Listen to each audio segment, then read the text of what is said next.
আজি ভিডিঅ'টো আৰম্ভ কৰিছোঁ তেজপুৰৰ পৰা। এয়া আমি তেজপুৰৰ কলীয়া ভমৰা দলঙৰ ওপৰেৰে গৈ আছোঁ।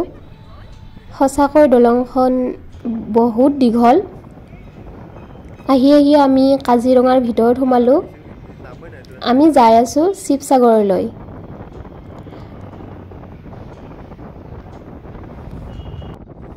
এইবোৰ কাজিৰঙাৰ ভিতৰৰ ৰাস্তা। কাজিৰঙাৰ ঠাইখিনি বহুত ধুনীয়া লাগে। প্ৰাকৃতিক সৌন্দৰ্য উপভোগ কৰি যাই থাকিব পাৰি গাড়ীত আহিলে। ধুনীয়াকৈ ছাইডৰ ফালে চাহ বাগিচাবিলাক আছে। আহি আমি ফাইনেলি পাই গ'লোঁ অগ্নিনাভ শিৱ মন্দিৰ। নাজিৰাত হয়, শিৱসাগৰ নাজিৰাত অগ্নিনাভ শিৱ মন্দিৰ অৱস্থিত। আপোনালোকেতো জানেই, ছ'চিয়েল মিডিয়াত বাৰুকৈ ভাইৰেল হৈ আছে মন্দিৰটোৰ বিষয়ে। বহুদিনৰ পৰা এটা সপোন আছিল মন্দিৰটোত আহিম বুলি। আজি ভগৱানে ফাইনেলি মহাদেৱে সপোন পূৰণ কৰি দিলে। আহি পালোঁ। আহিয়ে দেখিছোঁ ভিতৰত বহুত মানুহ। বাহিৰত দোকানবোৰ আছে, চাকি ধূপ সকলো ল'ব পাৰিব আপোনালোকেও আহিলে। ইয়াতে শৰাইবোৰ নিজাকৈ সজাই দিব নিদিয়ে, মন্দিৰৰ কৰ্মচাৰীয়ে নিজে সজাই দিয়ে। মানে শৰাইৰ বাবে অনা প্ৰসাদখিনি লৈ ল'লে। তাৰপিছত প্ৰথমতে আমি চাকি জ্বলাই লওঁ বুলি ভাবিলোঁ। চাকি জ্বলাই উঠি মন্দিৰ দৰ্শন কৰিবলৈ যাম, কিন্তু বহুত মানুহৰ ভিৰ। একদম লাইন পাতি যাব লাগিব এতিয়া। মন্দিৰ দৰ্শন কৰিবৰ বাবে এটা লাইন, প্ৰসাদ ল'বৰ কাৰণে বেলেগ এটা লাইন, শিখা মজুমদাৰ বাইদেউক লগ কৰিবৰ কাৰণে এটা বেলেগ লাইন। একদম চব ভাগ কৰি দিছে ধুনীয়াকৈ। লাইনত গৈ থাকিলে হ'ল। সেয়া চাকি ধূপ জ্বলাই আহি আমিও লাইনত থিয় হ'ব লাগিল আৰু মন্দিৰ দৰ্শন কৰিবলৈ।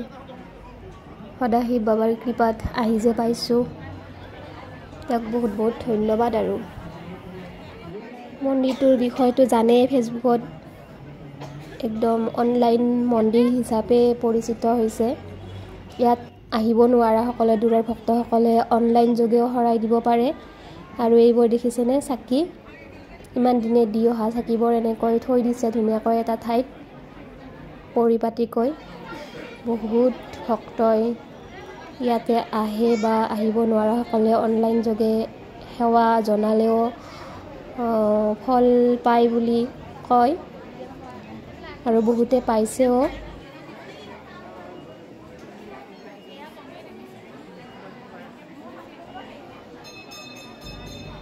এইটো লাইনত আমি মন্দিৰ দৰ্শন কৰিবলৈ যাব লাগিব ভিতৰলৈ। দেখিছেই নহয় কিমান দীঘল লাইন। ধুনীয়াকৈ লিখি দিছে বাবাক দৰ্শন কৰিবলৈ যোৱা 1 নম্বৰ পথ, 2 নম্বৰ পথ, 3 নম্বৰ পথ, 4 নম্বৰ পথ, মানে এনেকৈ 4টা লাইন কৰি দিছে। এইবোৰ আৰু বাইদেউক লগ কৰিবলৈ যোৱাৰ কাৰণে বেলেগ এটা লাইন দিছে। মন্দিৰৰ ভিতৰৰ এনেকৈ CC কেমেৰা লগাই দিছে ধুনীয়াকৈ, ছাইডত চাই থাকিব পাৰি। ইয়াৰ পৰা এটা সেৱা লৈ লৈছোঁ প্ৰথমতে। মন্দিৰৰ ভিতৰতো যাবই পৰা নাই। আৰু ছাইডৰ লাইনটোতে শিখা মজুমদাৰ বাইদেৱে ধুনীয়াকৈ ছাইডত বহি সকলোকে আশীৰ্বাদ দি আছে। সকলোৱে যাই বাইদেউক লগ কৰি আছে। এয়া ফাইনেলি মন্দিৰৰ ভিতৰ পাই গ'লোঁ। এয়াই হৈছে অগ্নিনাভ মন্দিৰৰ ভিতৰ ভাগ। বাইদেৱে হেনো আগতে বহুত সৰ্পৰ সপোন দেখিছিল। তেনেকৈ ইয়াতে মন্দিৰটো বাইদেউৰ ঘৰতে বনাই দিছে। প্ৰথমতে সৰুকৈ বনাই দিছিল। ভক্তসকলে ফল পোৱাৰ পিছত লাহে গৈ ভক্ত বাঢ়িবলৈ ধৰিলে, আৰু এতিয়া এইটো পৰ্যায়লৈ আহি পালে। মানে মন্দিৰটো লাহে ডাঙৰ হ'বলৈ গৈ আছে। এতিয়া 1 বাজিলে আৰতি আৰম্ভ হৈছে মন্দিৰত। ইয়াৰ আগত মন্দিৰত উপস্থিত হ'ব পাৰিলে বহুত ভাল। এইখিনি আৰতিৰ সময়ত উপস্থিত থাকিব পাৰিলে। সকলোৱে নিজৰ জাগাত থাকি সেৱা ল'বলৈ কৈছে। আপোনালোকৰ মনৰ পৰা ভাবক, সকলোৱে বাবাই সকলোৰে মনৰ আশা পূৰণ কৰিব।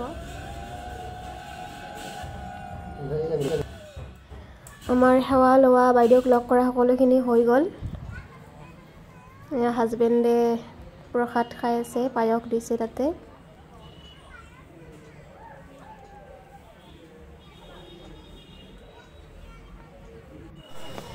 এইটো মূল মন্দিৰৰ ভিতৰ ভাগ, একদম ভিতৰ ভাগ। ইয়াতে এটা প্ৰচেছ ভাল কৰিছে ইয়াতে শিৱলিংগত ঢলা গাখীৰখিনি ধুনীয়াকৈ সংৰক্ষণ কৰি ৰাখিছে পজ্জল হিচাপে ভক্তক দিয়ে পাইপ লগাই দিছে চাইডৰ ফালে হৈ গ'ল এতিয়া 4টা বাজিল